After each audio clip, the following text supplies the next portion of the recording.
जम्मू कश्मीर में इस समय सरकारी बंगलों को लेकर खूब सियासत हो रही है। एक और सरकार ने पूर्व मुख्यमंत्री महबूबा मुफ्ती से सरकारी निवास जो है वापस ले लिया, लेकिन सवाल अब भारतीय जनता पार्टी और कुछ और नेताओं पर हैं जो अभी भी सरकारी बंगलों में काबिज हैं और वो खाली नहीं कर रहे हैं सरकारी बंगले। लोग इसको लेकर काफ़ी भाजपा को क्रिटिसाइज भी कर रहे हैं और तमाम सियासी दल जो है इस पर जो है वो बुलंद आवाज़ भी कर रहे हैं। मेरे साथ हर्षदेव सिंह साहब हैं, आम आदमी पार्टी के सीनियर लीडर। सर, सरकारी मकान सभी लोग इस खबर से जुड़े हुए हैं, उसको देख भी रहे हैं, अपनी प्रतिक्रियाएं भी दे रहे हैं कि कैसे एक पूर्व मुख्यमंत्री से घर खाली करवाया जाता है और कई सारे जो अपोजिशन पार्टी के लीडर हैं उनसे भी घर खाली करवाए गए, कईयों को नोटिस भी फ्लोट किए गए। लेकिन भारतीय जनता पार्टी के नेता जो हैं वो बड़े आराम से सरकारी बंगलों के में रह रहे हैं और उनको कोई नोटिस नहीं आ रहा। सरकार है, उनका प्राइम मिनिस्टर है, उनका एलजी है।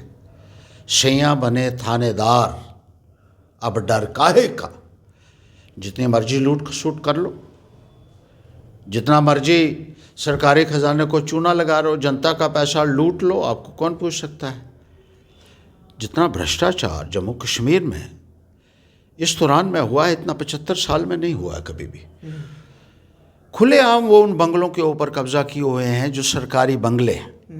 अब ये समझना ज़रूरी है कि ये कौन से बंगले हैं। ये वो बंगले हैं जो जनता के पैसे से बने हुए हैं।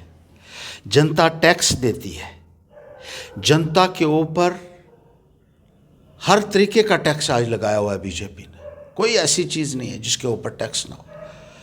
जहाँ तक कि पहनने से लेकर खाने पीने की चीज़ों तक टैक्स लगाया, पहली बारी लगाया खाने की चीज़ों का। और जो टैक्स का पैसा इकट्ठा होता है वो भी सरकार की ये जिम्मेदारी बनती है कि वापस लोगों को लौटाए सहूलतों की शक्ल में। लेकिन उस पैसे से जो चीज़ें बन रही हैं वो बीजेपी के लोगों के हवाले की जा रही है। ये बंगले बनाए गए और ये बंगले भारतीय जनता पार्टी के वर्कर्स के हवाले कर दिए गए हैं। वो बीजेपी के लोग जो आज की तारीख में कुछ भी नहीं है, उनको उन बंगलों में रखा गया है। और ना केवल वो बंगले उनके हवाले किए गए हैं, बल्कि उन बंगलों में जो समझने की चीज़ है, जो सारे लोग नहीं जानते हैं, कि उन बंगलों में जितना भी सामान है वो सारा का सारा सामान इस टैक्स पेयर मनी से आ रहा है, जनता के पैसे से खरीदा जा रहा है। यानी अगर एक बंगले में 30 कमरे हैं या 25 कमरे हैं, उनमें जगह जगह टीवीज़ लगे हुए हैं, वो सारे के सारे टीवीज़ इस टैक्स पेयर मनी से खरीदे गए, जनता के पैसे से खरीदे गए और उन बीजेपी के नेताओं के घरों की शोभा बढ़ा रहे हैं वो टीवी।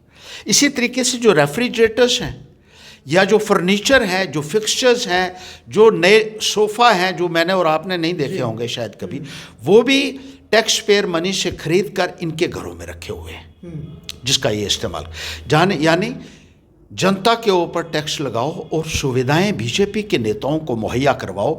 ये यहाँ जम्मू कश्मीर में हो रहा है। कोई देखने वाला नहीं है, कोई विजिलेंट, कोई सीबीआई नहीं, कोई एंटी करप्शन नहीं, कोई कुछ नहीं। अगर एक आम आदमी, कोई अधिकारी, कोई ऑफिशियल, कोई मुलाजम 100 रुपये का भी सरकारी पैसे का इधर से उधर करता है तो कई साल उसको भुगतना पड़ता है उसमें। लेकिन यहाँ अरबों रुपया ये सीधा सीधा लूट रहे हैं और कोई पूछने वाला नहीं। मिली भगत से लूट हो रही है। यहाँ के जो ब्यूरोक्रेट्स हैं उनके साथ एक मिली भगत से जम्मू कश्मीर के खजाने को चूना लगाया जा रहा है। और ना केवल बंगले की शक्ल में बल्कि गाड़ियाँ भी उस पैसे से खरीदी गई हैं। कुछ गवर्नमेंट की गाड़ियाँ हैं खरीदी गई, कुछ सिक्योरिटी विंग के लिए खरीदी गई, कुछ पुलिस के लिए खरीदी गई। वो गाड़ियां भी इन बीजेपी के लोगों के हवाले की हुई हैं और 10-10 PSO इनको दिए हुए हैं जिनकी तनख्वाह टैक्स पेयर मनी से निकल रही। आज से कुछ साल पहले तक सोशल मीडिया नहीं था, लोग मुखर होकर अपनी बात नहीं कह पाते थे, उन्हें जरिया नहीं मिलता था। आजकल सोशल मीडिया हैंडल्स हैं, लोग खुलकर पे लिखते हैं। लेकिन आप भी मंत्री रहे हैं, आप भी सरकारी कोठी में रहते थे।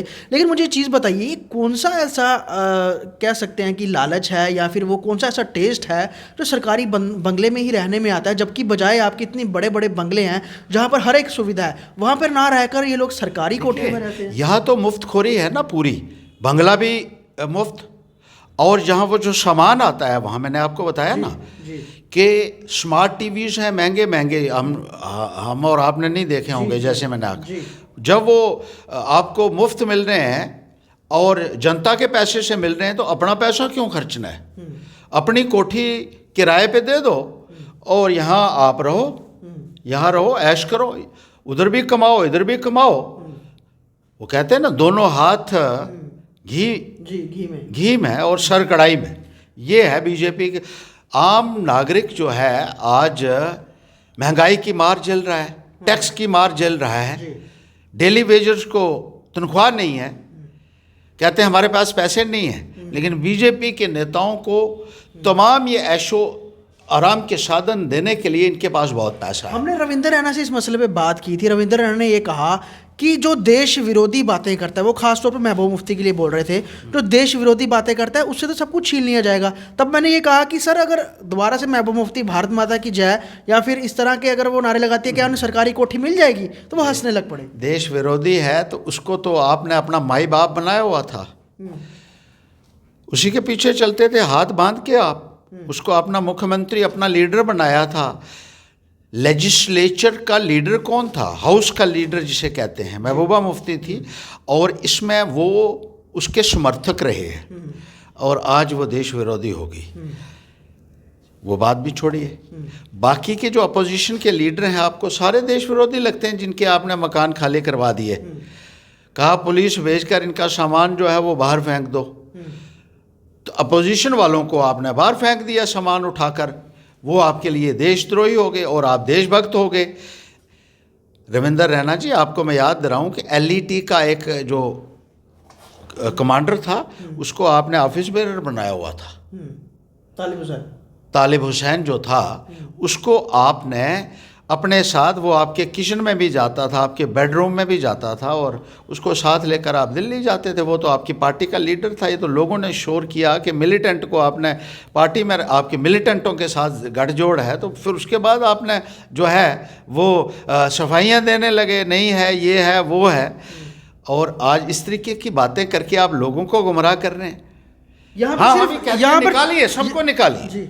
यहाँ बात महबूबा की नहीं है।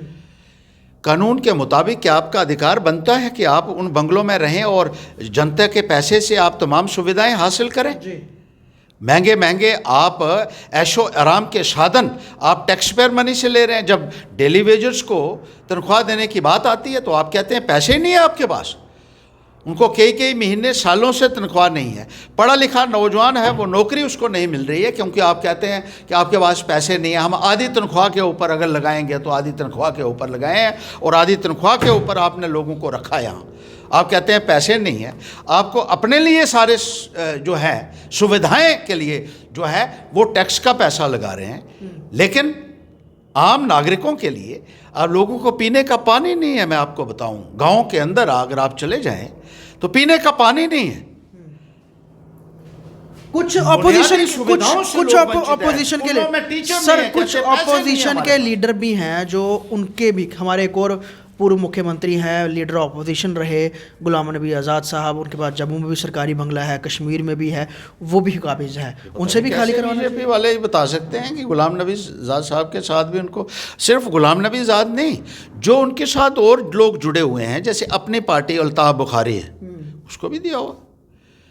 तो ये जितनी भी उनकी टीमें हैं, A, B, C, D, उनके लिए है। लेकिन जो उनकी नाकामियों को उजागर करेगा, जो जनता के साथ भारतीय जनता पार्टी के किए जा रहे जुल्मों को बयान करेगा, जो उसकी बात करेगा, तो उसको उसका खाली कराया जाए। हम कहते हैं किसी को भी अधिकार नहीं, हम कहते हैं उनका करवाइए, अपोजिशन का आपने करवाया, अच्छी बात है, लेकिन आप किस अधिकार के साथ उन बंगलों में बैठे हुए हैं और जनता के पैसे की लूट आप कैसे कर रहे हैं? क्या ये सबसे बड़ा स्कैम नहीं है? 75 साल के इतिहास का सबसे बड़ा स्कैम यही होगा कि आपने अगर एक कानून बनाया कि जब आप नहीं रहे, आप ही बना रहे हैं कानून, और उसके बाद आप उन्हीं बंगलों में रहकर सारी सुविधाएं सरकारी खर्चे के ऊपर ले रहे हैं। अगर सरकारी खर्चे के ऊपर गैर कानूनी कोई 10 रुपये भी निकालता है, वो भी उतना ही बड़ा गुनहगार है जितना कोई जो है बड़ा स्कैम करने वाला। आपके तो सारे लोग लगे हुए हैं इसमें, और सब लोग जो हैं इसमें मुलफ़िस हैं।